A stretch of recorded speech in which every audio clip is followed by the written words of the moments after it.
কাহিনীর জগৎ, এখানে হাড় হিম করা ঘটনা শোনানো হয়। ওয়েলকাম ব্যাক কাহিনীর জগতের 13 নম্বর এপিসোডে। আমি চঞ্চল আছি গল্প পাঠে। আমাদের দেখতে দেখতে 12টি এপিসোড শেষ হয়ে গেল। আজ যে ঘটনাটি রয়েছে অতি অবশ্যই আপনাদের ভালো লাগবে। কাহিনীর জগতের 13 নম্বর এপিসোড শুরু হচ্ছে এখন। ঘটনাটি ঘটে আমার এক মামাতো বোনের সাথে এবং ঘটনাটি সম্পূর্ণ সত্যি। ঘটনাটি 2007 সালের। আমার মামাতো বোন নাম জাহানারা, বয়স ছিল 14 বছর। তখন ছিল গ্রীষ্মকাল। ঘটনাটি গ্রীষ্মকালের অন্যতম ফল আম কুড়োনোকে কেন্দ্র করে। আমাদের এখানে অনেক আম বাগান আছে।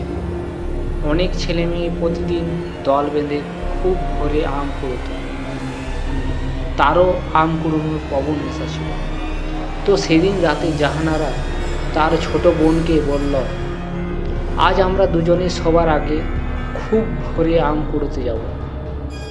আমি যদি টের না পাই, তুই টের পেলে আমাকে ডাক দিস। তো রাত 4টের দিকে তার ছোট বোন তাকে ডেকে বলল, রাত তো প্রায় শেষের দিকে, আম কুড়োতে যাব না? রাত তো প্রায় শেষের দিকে, আম কুড়োতে যাবি না? তারা আর দেরি না করে বাড়ি থেকে বের হয়ে গেল। আম বাগানটি ছিল বাড়ি থেকে কিছুটা দূরে। ও বাগানটি ছিল অনেক বড় ও পুরনো।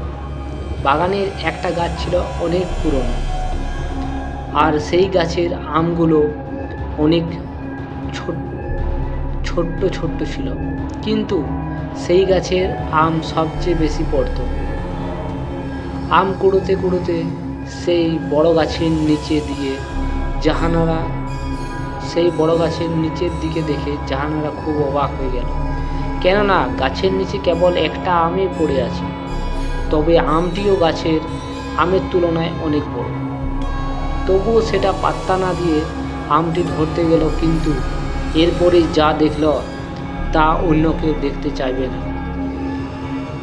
সে যখন আমটি ধরতে গেল, অমনি আমটি কিছুটা দূরে সরে গেল। এটা দেখে সে ভয় পেল, কিন্তু ভাবলো হয়তো সে ভুল দেখছে। আবার সে আমটি ধরতে গেল, কিন্তু এবারও সেই একই ঘটনা। আবার ভয় তার মনে জেঁকে বসল, কি হচ্ছে এসব?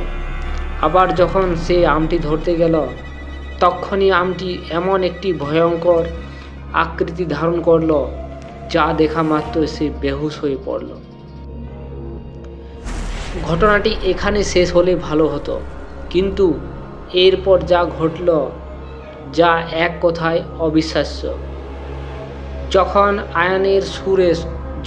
আয়ানের সুর শুনে তার হুঁশ ফিরল, তখন সে গাছটির নিচে পড়েছিল। আশেপাশে কেউ নেই, এমনকি তার ছোট বোনকে খুঁজে না পেয়ে আরও ভীত হয়ে পড়ল। খুব দ্রুত পড়িমড়ি করে বাড়ি ফিরে এসে দেখে তার বোন এখনও ঘুমোচ্ছে। সে তার বোনকে ডেকে তুলল আর বলল, কেন তাকে একা ফেলে চলে এসেছে সে। কিন্তু তার বোন কিছুই বুঝল না।